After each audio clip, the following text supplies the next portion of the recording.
한 주 동안 주님이 잘해 주셨습니다. 몇 가지만 나눌 텐데요.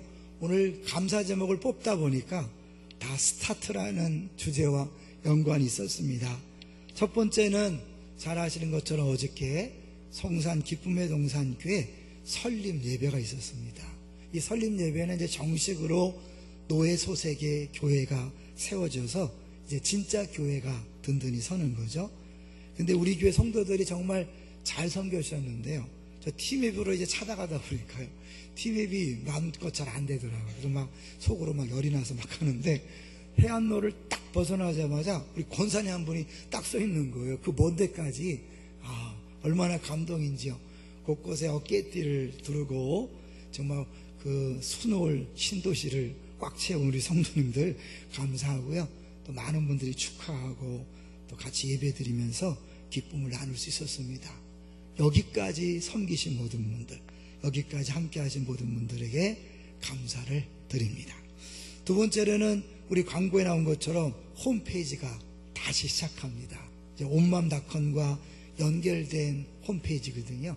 이제 우리 새롭게 정말 성숙한 모습으로 홈페이지를 꾸며갔으면 좋겠어요. 이제 새로운 시대는 우리가 직접 전도하는 것도 많이 유익하지만 홈페이지를 보고 교회를 찾는 경우가 많이 있습니다. 그리고 여러분 자주 활용하시고 좋은 간증이나 사례가 있으면 자꾸 올려주셔서 많은 분들이 홈페이지를 통하여 주의 일하심을 경험할 수 있도록 도와주십시오. 지금은 뭐 컴퓨터 못하는 분들이 거의 없잖아요. 핸드폰으로도 검색이 되니까 핸드폰을 통해서도 많이 들어와 주시면 좋겠습니다. 수고하셔서 감사합니다. 세 번째는 또 역시 광고에 나갔지만 카페 그곳이란 이름으로 새롭게 출발합니다. 2층 카페였는데 카페 그곳이다. 아마 이제 주의 사랑과 섬김이 있었던 곳이다. 이렇게 아마 한 것 같아요. 그래서 이 3일 동안 무료로 차를 대접한다니까요. 기쁨으로 가주시고요. 또 젊은 부부가 그런 생각을 했다는 게 감사하고 성령께서 하셨구나. 중간중간에 포기하면 어쩌나 그런 생각이 많이 들었는데 끝까지 잘 이겨내고 새롭게 출발하는 모습이 감사했고요. 또 여러분이 기도해 주셔서 섬겨주셔서 참으로 감사합니다. 자, 이제 오늘 제목을 보겠습니다. 오늘 제목이 뭡니까? 안식일 중에 안식일이다. 어제 성산 기쁨의 동산교회 설립 예배 이제 격려사 순서 때문에 이 생각 저 생각 하면서 앉아 있는데요. 그런 생각이 들었어요. 우리 교회도 저런 때가 있었고 우리도 가끔 처음으로 돌아갔으면 좋겠다 그런 마음이 있는데 그 처음은 완전한 개척교회, 그래서 포맷으로 해서 처음이 아니라 리셋이라는 표현이 있잖아요. 리셋. 잠깐 컴퓨터가 버벅거릴 때 한번 다시 껐다 켜는, 그래서 깨끗해지는 그 상태를 리셋이라고 그러는데 그 상태가 됐으면 좋겠다. 우리 성도들이 처음 교회 나왔을 때는 그렇게 행복하고 즐겁고 잘 웃던 얼굴들이 어느 순간부터 시커매져가고 참 불쌍한 생각이 듭니다. 근데 그거는 자기도 원하지 않았지만 관계의 어려움, 사역의 어려움 속에서 이 때가 낀 거죠. 그거를 말끔히 씻어주는 리셋, 다시 처음의 관계로 돌아가는 그런 날이 있었으면 좋겠다, 그런 마음이 들었습니다. 사실 하나님은 그렇게 하기를 원하셔요. 그래서 오늘 본문은 속죄일에 대한 건데 1년에 한 번씩 이스라엘 백성에게 리셋할 수 있는 기회를 주는 거예요. 하나님과의 관계 속에서 알든 모르든 쌓였던 죄악들을 깔끔히 씻음으로 말미암아 다시 처음처럼 완벽한 새로운 관계로 시작하는 날, 그것이 바로 속죄일에 대한 내용입니다. 근데 이제 구약의 내용이니까 어려우니까 성도들이 처음부터 마음을 닫는 분이 있을까봐 미리 이것이 신약과 아주 직결된다는 것을 말씀드리려고 그래요. 신약에 예수님이 십자가를 지시고 부활하지 않았다면 그 십자가는 소용이 없는 겁니다. 분명히 십자가에서 다 이루었다고 말씀했는데 왜 부활이 없다고 그게 무효가 될까요? 그거는 오늘 본문에 나오는 속죄일에 있는 제사와 연관이 있는 거예요. 오늘 속죄일에 보면 대제사장이 중요한데요. 대제사장이 다른 성경에 보면 이 복장에 방울을 답니다. 방울을 달랑달랑 달랑달랑. 그러면서 방울을 달 이유는 방울을 달지니 방울 소리가 나면 죽지 아니하라. 방울 때문에 죽는 게 아니라 죽지 않았음을 확인시키기 위해서 방울을 다는 거죠. 오늘 속죄일에 제사를 드릴 때 대제사장만 들어가거든요. 성소 안에도 아무나 들어갈 수 없어요. 다 성소 바깥에서 그 대제사장이 제사 끝내고 나오기를 기다리는 거예요. 근데 만약에 대제사장이 조금이라도 흠이 있으면 죽는 거예요. 아무리 재물을 갖고 들어갔어도 뭔가 문제가 있으면 죽는 거예요. 그럴 경우를 대비해서 방울을 답니다. 달랑달랑. 그러니까 방울 소리가 안 난다. 이크 죽었구나. 꺼내고 다음 2번 타자가 들어가야 돼요.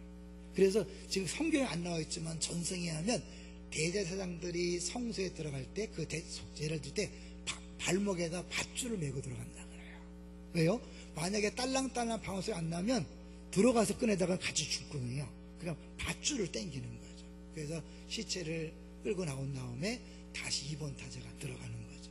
그만큼 굉장히 중요한 그런 의식이었고 아주 또 무서운 의식이었었어요. 왜? 그만큼 1년 동안 지은 모든 죄를 해결하는 거기 때문에 조심해야 되고 하나님 방식대로 해야 되는 거예요. 그래서 볼게요. 16장 1절을 보세요. 1절에 보면 죽음에 대한 이야기를 하고 있습니다. 16장 1절 시작.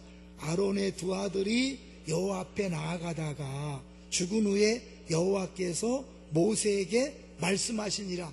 10장에 죽었는데요 16장의 속죄일을 얘기하면서 다시 그 얘기를 합니다. 잘못하면 죽는다, 조심해라, 정확하게 해야 된다, 그런 거죠. 자, 2절을 볼까요? 2절 여호와께서 모세에게 이르시되 내 형 아론에게 이르라. 성소에 휘장한 법궤의 속죄소 앞에 아무 때나 들어오지 말라.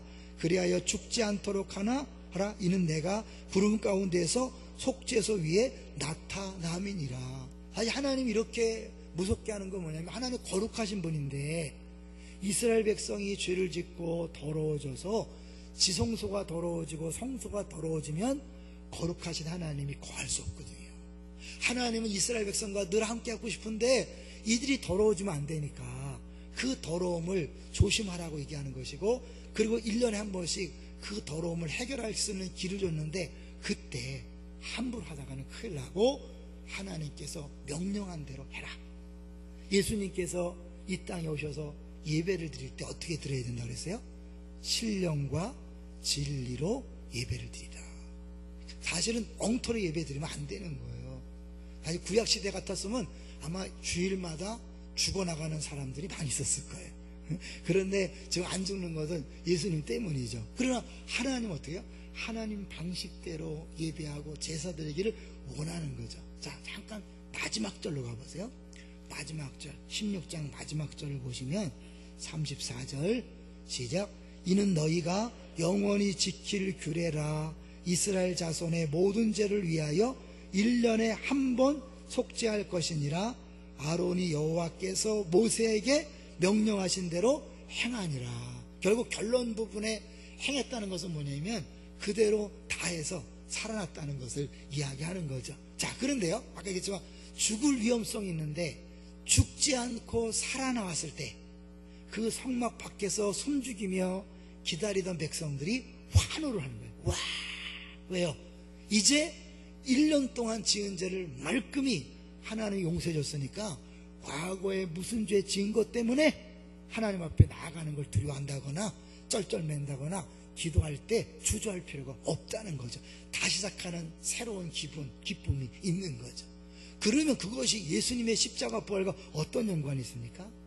예수님은 세상 죄를 지고 가는 하나님의 어린 양이다. 본인이 제물이에요. 동시에 그분이 대제사장으로 오셨어요. 예수님을 메시아라 그러죠. 메시아라는 뜻이 뭐죠? 기름 부음을 받은 자. 하나님이 특별한 사명을 쥐고 보낼 때 기름을 부는데 대표적인 인물이 왕, 제사장, 선지자예요. 예수님은 세 가지 모두를 겸했기 때문에 왕으로 기름 붓고 기름 부음 받고 대제사장으로 기름 부음 받고 선지자로 기름 부음 받고 이 땅에 오신 거예요. 그래서 자기 몸을 제물로 드리면서 손수 대제사장으로 그 지성소 안에 들어간 거예요.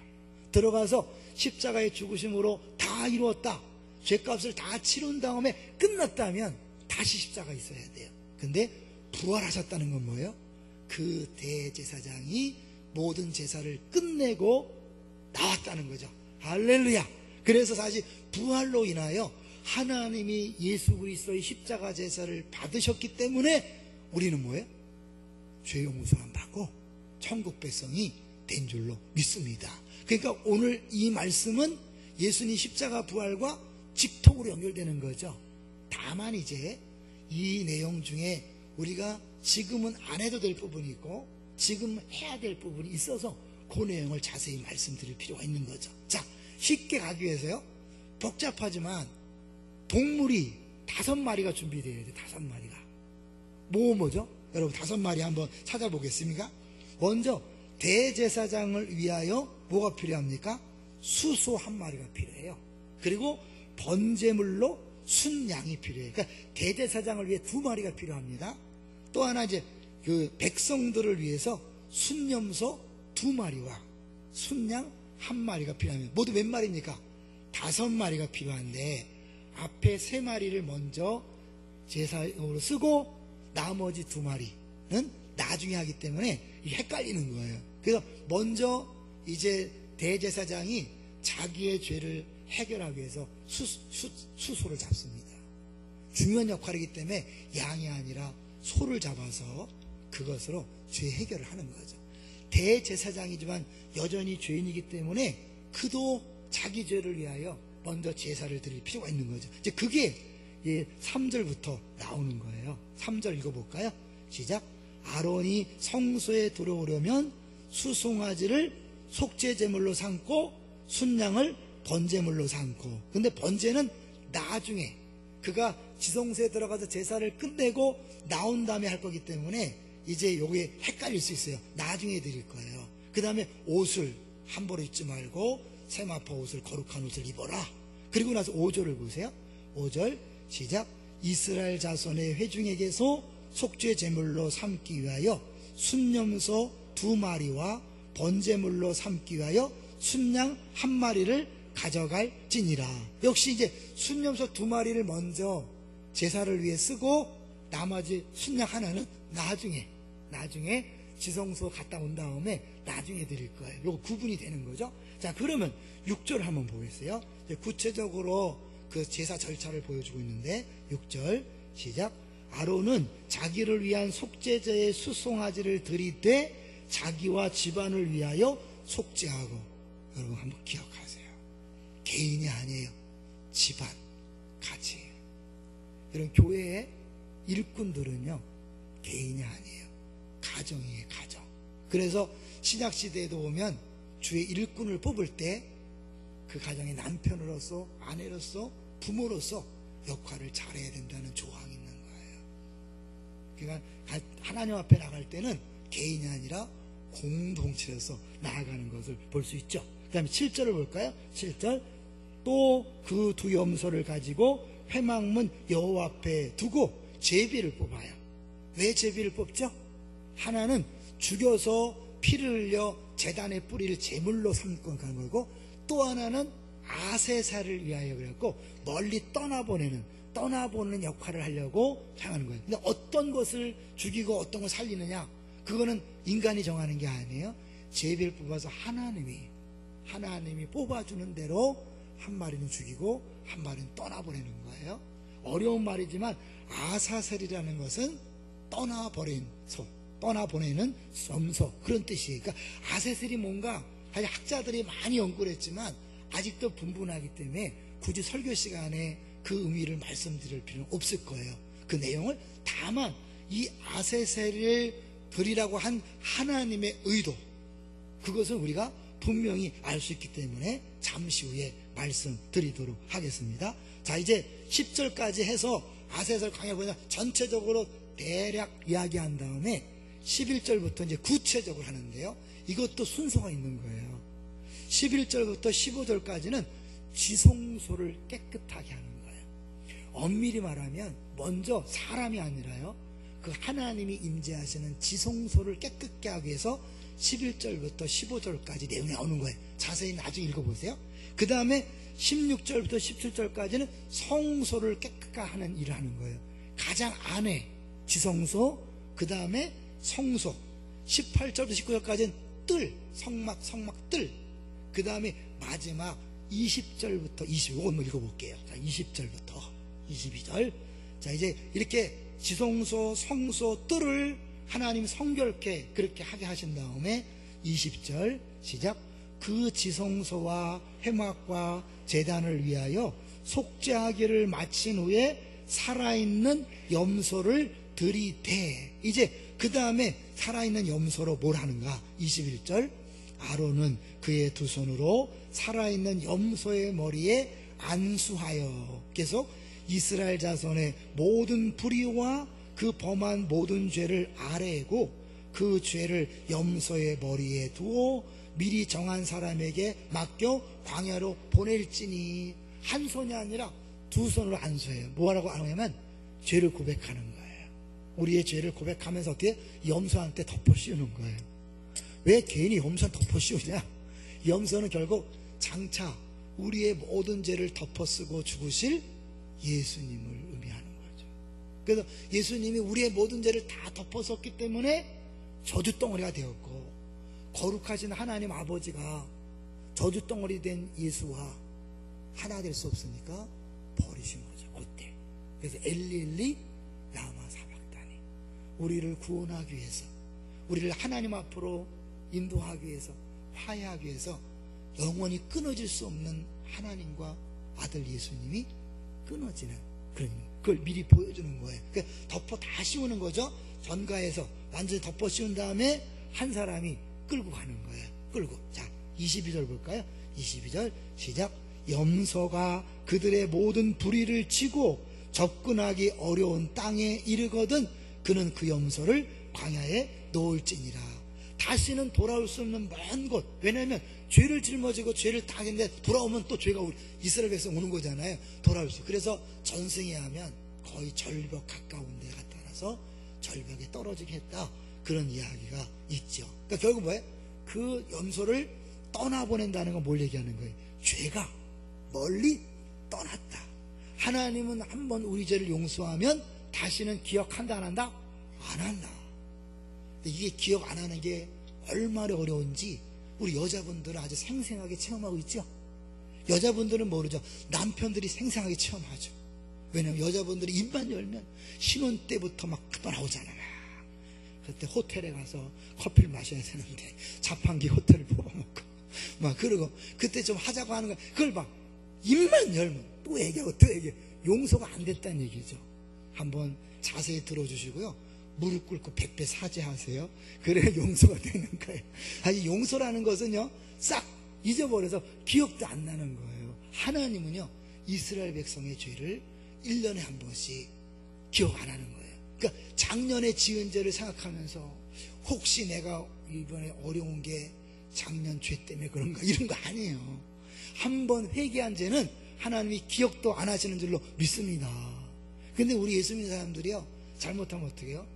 부흥회 때 첫날 막 부흥회 때 울고불고 회개해요. 그 다음 부흥회 때 또 강사가 죄를 회개하세요. 그러면 어떻게 해요? 회개는 해야 될 것 같은데 없으니까 또 옛날 걸 또 표집해서 기억나니까. 그런데 하나님은 기억 안 하는데 내가 기억하는 거죠.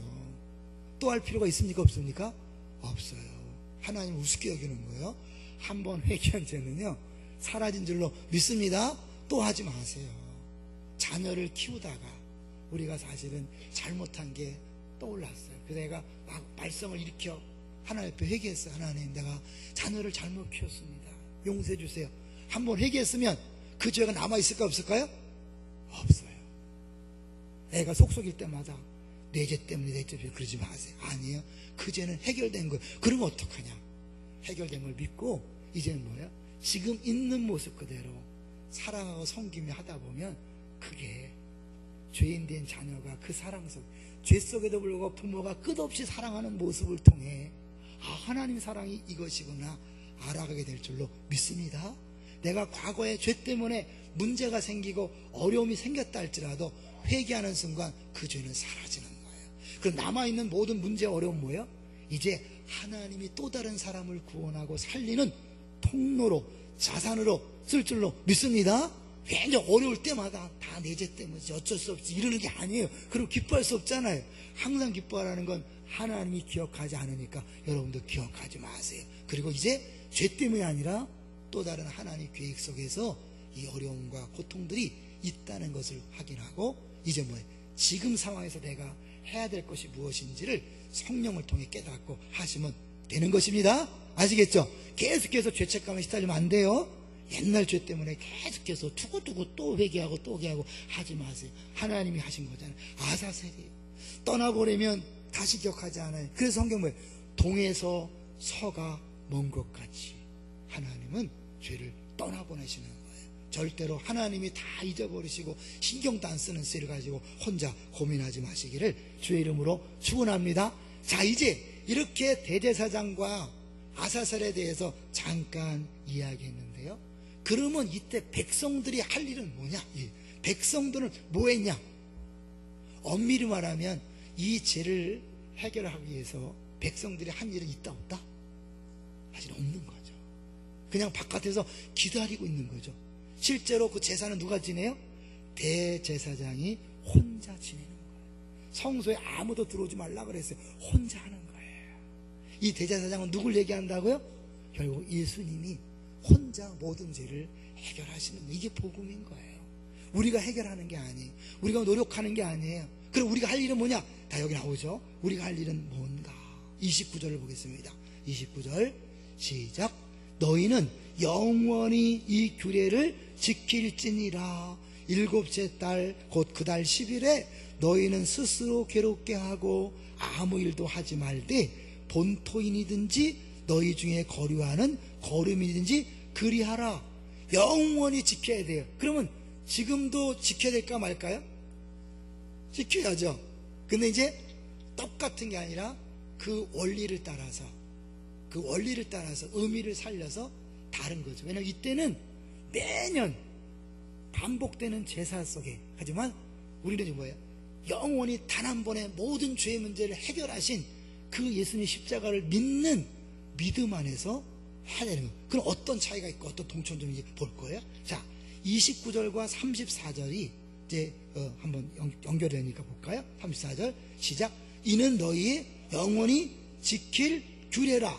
또 31절을 보세요. 세 번을 썼다니까요. 여러분, 그게 영원히 지켜야 된다고 얘기하는 거. 31절 시작. 이는 너희에게 안식일 중에 안식일인 즉 너희는 스스로 괴롭게 할지니 영원히 지킬 규례라. 자그마치 짧은 구절에 세 번씩 영원히 지켜라, 영원히 지켜라, 지켜라 뭐예요? 강조하는 거예요. 삼중 강조는 최상급이에요. 반드시 지금도 지켜야 되는데 어떻게 하느냐. 31절을 보겠습니다. 31절 다시 천천히 시작. 이는 너희에게 안식일 중에 안식일인 즉 너희는 스스로 괴롭게 할지니 영원히 지킬 규례라. 안식일 중에 안식일, 베스트 오브 베스트 뭐예요? 최고의 안식일. 그래서 옛날 성경에는 큰 안식일 이렇게 했어요. 그러니까 뭐야? 안식일, 일주일마다 한 번 하는 안식일보다 더 큰 진짜 중요한 안식일이다. 이런 안식일이 뭐예요? 그냥 쉬는 거죠. 왜 쉬는 거죠? 하나님이 왜 쉬라고 그랬어요? 내가 이 세상을 다 창조했고 쉬었으니 너희도 쉬어라. 이 말은 뭐예요? 내가 창조한 것을 믿고 나만 믿고 따라와라. 근데 우리가 어떻게 해요? 사실 그 하나님을 믿지 못하면 주일에 쉬지 못하는 거예요. 하나님이 책임짓기 믿어지지 않는 거죠. 내가 내 인생을 책임져야 되는 거예요. 그 내가 스스로 하나님 되고 내가 내 인생을 책임지려는 그 책임의식에서 다 내려놓고 다시 하나님이 창조자입니다. 하나님이 나의 보호자입니다. 더 나아가서 어떻게? 출애굽 위에는 하나님 나의 구원자입니다를 믿는 믿음으로 다 내려놓는 게 안식일이에요. 예배 시간에 다 내려놓는 거예요. 직장과 사업장과 가정에 대한 아이들에 대한 걸 다 내려놓고 그렇죠 주님. 주님이 하시는 건데 내가 하려고 했습니다. 잘못했습니다. 용서해 주십시오. 그것이 안식일이에요. 그래서 여기 뭐야? 스스로 괴롭게 하라. 뭘까요? 여기서는 사실은 겸손하는 거죠. 금식도 했다 그래요. 다른 말로 괴롭게 한다는 자기를 부인하는 거예요. 자기 십자가를 지는 거예요. 신약적인 의미를 본다면 그게 뭐예요? 날마다 자기를 부인하고 자기 십자가를 지고 나를 따를 것이니라. 좀 힌트가 있죠. 그러면 이 안식일 중에 안식일은 오늘로 말하면 뭐예요? 매일이 안식일 중에 안식일다운 그런 날이 되었다는 거죠. 그럼 우리들이 하는 게 뭐예요? 괴롭게 하면서 아무 일도 안 한다. 날 금식하고 아무 일도 안 한다. 내가 모든 것들을 다 내려놓고 포기하고 내 힘으로 사는 게 아닙니다. 내가 내 자녀를 키우는 게 아닙니다. 내 직장 사업장 내가 책임지는 게 아닙니다. 주님이 책임지십니다 라고 해서 뭐예요? 그럴 때 힘이 있는 거잖아요. 그리고 왜 스트레스를 받아요? 해야 되는데, 책임져야 되는데, 해결해야 되는데 해결할 능력이 없을 때 스트레스잖아요. 그러니까 모든 그 짐과 모든 수고, 그건 뭐예요? 결국 내가 하려는 데서 오는 거예요. 죄짐 맡은 우리 구주. 사실 근데 이 수고와 짐은 언제부터 시작됐을까요? 언제부터? 창세기 아담과 하와가 선악을 알게 한 나무 열매를 따먹은 다음에 하나님 어떻게 했어요? 저주로 너는 땅을 가는 수고를 해야 먹을 것이고 여자들은 잉태하는 수고를 해야 애를 낳을 것이다. 일하고 애 낳는 것이 기쁨이고 축복이었는데 수고로 바뀐 거죠. 짐으로 바뀐 거예요. 시편에서 인생은 70이요 강건하면 80이라도 그 자랑은 뭐예요? 수고와 슬픔뿐이요. 그러니까 아무리 오래 살아도 자랑할 게 뭐예요? 더 많이 수고했다, 더 많이 슬픈 일을 겪었다. 그게 인생이라는 거예요. 예수님이 마태복음 11장 28절에 수고하고 무거운 짐진 자들아 다 내게로 오라. 내가 너희를 뭐한다? 편히 쉬게 하리라. 예수님이 이 땅에 오신 것, 진정한 안식을 위해 오신 거예요. 이날이 안식일 중에 안식일과 칭하는 것은 완전한 속죄가 진정한 안식이요, 예수님이 이 땅에 오셔서 완전한 속죄를 이루실 것을 미리 보여주고 있는 거죠.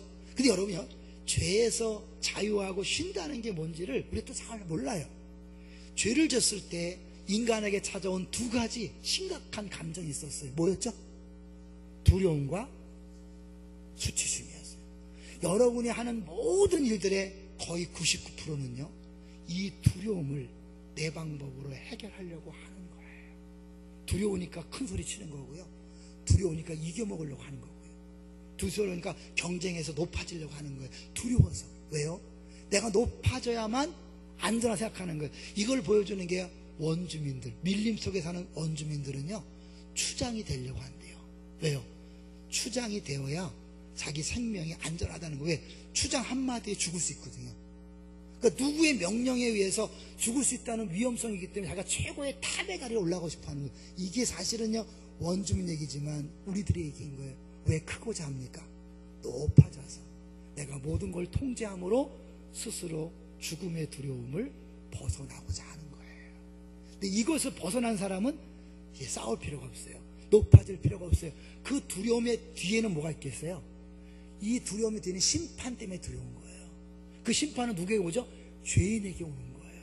그래서 예수님이 계속해서 우리에게 의롭다, 바울이 의롭다 하는 건 뭐냐면 너희들은 이제 죄의 문제가 해결되었기 때문에 심판의 두려움에서 자유케 되었다. 심판의 두려움이 자유되는데 뭐하러 그렇게 싸우고 다투고 이겨먹으려고 하느냐, 높아지려고 하느냐, 많이 가지려고 하느냐. 낮아져라, 어려워되라. 여러분 잘 생각해 보세요.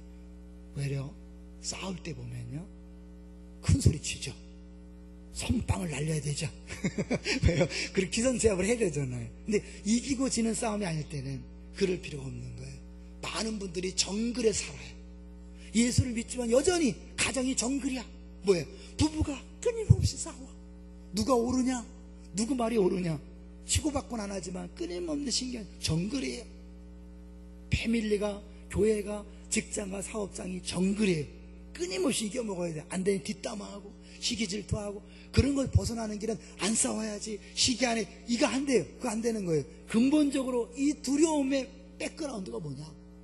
결국 두려움은 심판인데 그 심판은 죄 때문에 오는 것이고, 근데 그 죄에 대한 심판이 예수님 때문에 해결되었다, 자유케 되었다. 쉼, 경쟁하지 않고 싸우지 않고 시기 질투하지 않고 쉼이 있는 거예요. 여러분 교회 와서도 힘들지 않은 거예요.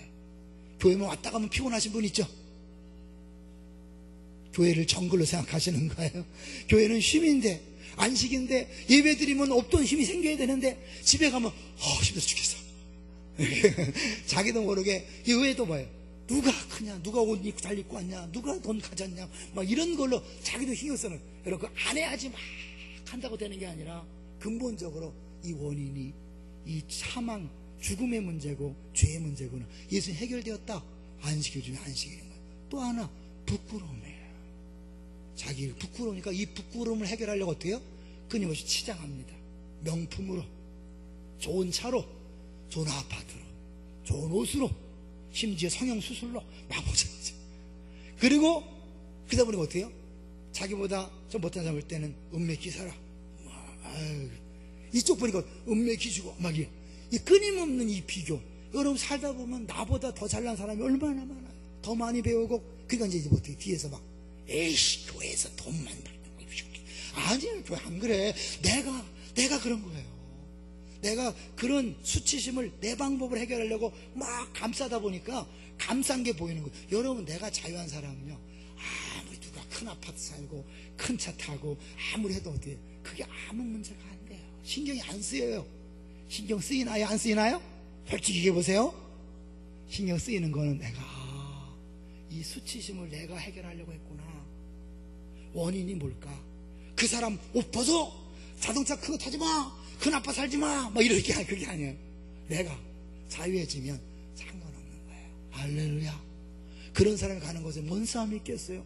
무슨 경쟁이 있겠어요? 무슨 긴장감이 있겠어요? 편안하죠. 천국이죠. 할렐루야.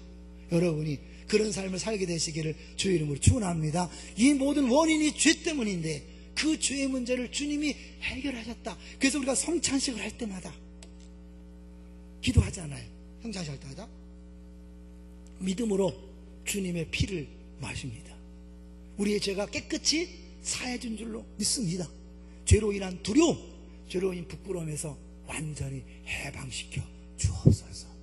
성찬식 할 때마다 우리는 안식일 중에 안식일을 다시 한번 회복하는 거예요. 그렇지 않아도 찬양, 보혈의 찬양할 때마다, 십자가를 찬양할 때마다, 예수님 피를 할 때마다 뭐예요? 예수님께서 대제사장이 돼서 그 모든 문제를 해결했기 때문에 나에겐 자유요, 해방이요, 쉼이다. 그러면 오늘날은 스스로 괴롭게 한다는 건 안 해도 될까요? 이거 아까 얘기했잖아요. 이제는 나를 위해서, 내 죄 때문에 스스로 괴롭게 하는 것이 아니라 이제는 다른 사람을 위하여 육체, 그리스도의 남은 고난을 내 육체에 채우노라. 그래서 아까 남겨뒀던 2마리의 양이 필요한 거예요. 대제사장을 위해 수수 하나 드렸죠. 양을 남겨놨어요. 또 백성들을 위해서 2마리 염소 해결했죠. 1마리 양이 남겨놨어요. 뭘 갈까요? 번제를 위해서. 자, 한번 볼게요. 그 문제 안 했는데 23절 보겠습니다. 23절 시작. 아론은 회막에 들어가서 지성소에 들어갈 때에 입었던 세마포 옷을 벗어 거기 두고 24절 거룩한 곳에서 물로 그의 몸을 씻고 자기 옷을 입고 나와서 자기의 번제와 백성의 번제를 드려 자기와 백성을 위하여 속죄하고, 엄밀히 말하면 이미 다 끝났는데 사실 이 부분은 이제 번제를 드림으로 말미암아 사실은 이제 본격적인 헌신의 제사를 드리는 거죠. 로마서 12장 1절에 너희 몸을 거룩한 뭐예요? 산 제사로 드리라. 그 제사는 뭐예요? 죄를 위한 제사일까요? 헌신을 위한 제사일까요? 당연히 죄를 위한 제사는 예수님이 다 해결했잖아요. 그 제물로 드리는 삶은 죄 때문에 드리는 삶이 아니라 헌신의 삶. 번제는 불로 태워서 내 모든 것을 드리는 그런 표거든요. 그러니까 이제 다른 사람을 섬기고 사랑하고 희생하는 것으로 내 삶을 드리는 거예요. 왜? 나를 위한 건 다 해결됐잖아요. 내가 그동안 그렇게 애를 쓰고 높아지려고 하고 많이 가지려고 했고 잘 살려고 했던 모든 것들을 두려움과 수치 때문이었고 그것은 죄의 문제였는데 그게 해방되었으니까 이제 나를 위한 삶은 필요합니까? 안 합니까? 필요하지 않은 거예요. 그러니까 이제 뭐예요? 나는 부인하는 거죠. 나는 십자가를 지고 스스로 괴롭게 하고 이제 아무 일도 하지 않는 거예요. 그럼 또 아무 일도 하지 않으면 어떻게 하는 거냐? 주님이 일하시는 거죠. 대제사장 예수님이 죄를 해결하기 위해서 일하실 뿐만 아니라 그 예수님이 지금 어디 와 계십니까? 자, 어디 와 계시죠? 우리 안에 와 계셔요. 개념적으로 와 있는 거예요? 진짜 와 계신 거예요? 진짜예요? 아니에요? 잘 생각하셔야 돼요. 개념으로 알면 안 돼요. 말이 그렇지 예수님이 진짜 와 계신 거예요. 그래서 갈라디아 2장 20절을 또 얘기하는 거예요. 내가 그리스도와 함께 십자가에 못 박혔나니 스스로 괴롭게 한다. 금식하고 자기 자신이 회개하고 겸손하게 낮아져서 나는 죄인입니다. 심령이 가난한 자, 나는 아무것도 할 수 없습니다. 파산한 자입니다. 이렇게 천국이 그의 것이잖아요. 나는 그렇게 나를 낮추고 매 순간 주 앞에 나는 죽었습니다. 나는 아무것도 아닙니다. 당신이 하십시오. 내가 육체 가운데 사는 것은 누가 사는 거예요? 내가 사는 것이 아니요 내 안에 그리스도께서 사는 것이라. 지난주에 고장난 차 얘기했어요. 여러분, 우리는 고장난 차임을 날마다 인정하셔야 돼요. 나는 죄인이라서, 나는 철저히 부패했기 때문에 이제 나는 움직일 수 없습니다. 또 내가 구원받았지만 구원받은 건 십자가에 내가 죽었음을 선포. 죽었는데 어떻게 움직여요? 일 안 하는 거예요. 그 누가 일하는 거냐면 이제 예수님이 나를 끌고 가는 거예요. 견인차가 되어서 끌고 가는 거예요. 분명히 움직이죠. 누가 움직이는 거예요? 내가 움직이지만 누가 가는 거예요? 예수님이 가는 거예요. 그러니까 어때요? 가면서 폼 잡을 수 있나요? 아니요. 난 아무것도 한 게 없어요. 주님이 날 끌고 가는 거예요. 할렐루야. 은혜입니다. 은혜입니다. 설교하는 것도 은혜입니다. 봉사하는 것도 은혜입니다. 자녀를 키우는 것도 은혜입니다. 다 직장도 은혜입니다. 사업장도. 이런 고백이 왜 나올까요? 내가 하는 게 아니니까. 근데 우리는 말로는 그리스도가 사신 것이라면서 내가 하니까 어때요? 너무 힘이 들어. 안식이 아니야. 너무 힘들어. 쓰고 힘들어. 교회가 왜 이렇게 힘이 드냐? 하라는 게 왜 이렇게 많냐? 여러분이 하라는 게 아니에요. 여러분은 성령님께서 하실 거예요. 믿습니까? 내가 하려고 하니까 너무 힘든 거야. 교회 제발 아무것도 하지 말자. 왜 교회가 이렇게 난리치냐? 아니에요. 우리가 다른 사람을 섬기기 위해서 일을 해야죠. 내가 하는 게 아니라 내 안에 성령이 끌고 가는 거예요. 한 이야기를 하면서 마무리해 보려고 합니다. 지난번에 얘기했던 한 집사님이 계속해서 VIP, 이웃 초청잔치 때마다 동일한 VIP를 계속 적어내고 매번 선물 갖다 줬어요. 안 나왔어요. 한 해에 선물을 주고 초청하는데 그 옆에 있던 주모시기 집사가 내가 가면 안 되냐 그래서 나왔어요. 근데요, 더 놀라운 이야기를 이번에 들었어요. 한 집사님이 자기 딸 취직한 것이 너무 감사하다고 식사 대접을 하는데 식사 끝에 이런 얘기를 하는 거예요. 우리 순원 중에 그분 있잖아요. 그 VIP. 그분이 어느 날 우리 집사님을 불러다가 이야기를 하더래. 내가 고백할 게 있다. 순간적으로 고백하게 되고 긴장했다는 거예요. 사실을 말하면 내가 1년 전부터 교회 나가. 그런데 니네 교회 안 나가서 미안해서 내가 말 못했어. 사실은 네가 교회 나간 다음부터 얼굴이 환해지고 달라지는 걸 보면서 나도 교회 가고 싶었고 그래서 교회를 스스로 나가기 시작했다는 거예요. 여러분, 우리가 피클 갖다 주고 호박죽 갖다 준다고 그것이 그 사람을 전도하는 게 아닙니다. 우리는 통로로서 그냥 메신저 역할만 하는 거예요. 이런 잔치가 있어요. 올려면 오세요. 안 올려면 마시고. 뭐 올려면 계속해서 정보 제공을 해야 되잖아요. 주님이 하시는 거예요. 여러분, 한 VIP를 놓고 내가 이 사람이 계속 기도했는데 정작 이 사람을 전도한 게 아니에요. 이 사람을 초청했는데 옆에 사람이 교회 나왔고 이 사람은 얼굴이 변화되는 걸 통하여 이 사람이 교회를 나갔어요. 누구에게 공로가 들어갈까요? 1차적으로 끊임없이 VIP를 정해놓고 기도한 사람, 순종한 거죠. 교회를 통해 하나님께서 하라고 하신 것에 순종했어요. 하나님이 인정하실 거예요. 그러나 진짜 큰 공로는 아마 이 집사님의 변한 얼굴일 것이죠. 그러나 이 모든 것들은 누가 하신 거예요? 주님이 하신 것입니다. 내가 하려고 그러면 힘들고 어려워요. 그렇게 하고 나서도 어떻게 해요? 이게 공로가 되니까 옆에 뭐하고 있어? 왜 안 하는 거야? 제가 인사 쓰세요. 그게 어디? 비교하는 거죠. 이게 자기 의가 생기면서 자꾸 옆 사람을 비판하고 정죄하게 되는 거예요. 은혜라고 느끼는 사람은요, 자체가 은혜인데 뭘 비교하겠어요? 왜 정죄하겠어요? 기다려주는 거죠. 예? 감사죠. 감격이죠. 조금만 움직여도 내가 한 게 아니라 견인차가 끌고 왔으니까 은혜입니다. 모든 것이 은혜입니다. 우리 찬양하는 것처럼 숨 쉬는 것조차도 은혜입니다. 호흡도 은혜입니다. 여러분, 이렇게 날마다 은혜를 고백하는 사람이 행복하겠습니까? 불행하겠습니까? 행복하죠. 은혜입니다. 주님이 일하신 거잖아요. 주님이 함께 하시는 거잖아요. 웃을 수밖에 없죠.